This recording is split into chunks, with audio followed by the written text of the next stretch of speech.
Hello mga mare! At dahil namiss nga ho namin maghatpa, hindi kami huy gumawa din sa amay. Abay kita nyo gaho yan. Abay kumukulo na mga mare. Ay di ho ilagay na natin ang mga lahaw. Dalawa ho ang flavor, beef at saka seafood. Sugayan laang ho yan mga mare. Ilagay nyo laang ho ng ilagay at inyong pakuluin ay ayos na iyan. At pagkatapos nga ho namin ilagay ang gulay ay tayo huy magbabange. Ari nga pala ho ang beef short ribs ng Korea.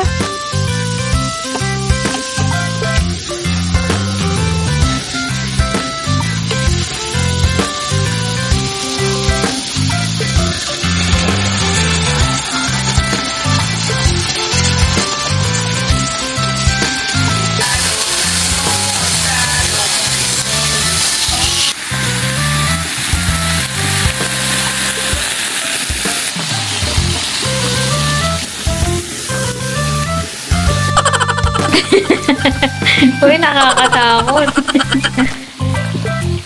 Ay siya, hanggang dito na lang ho tayo. Thank you for watching. God bless!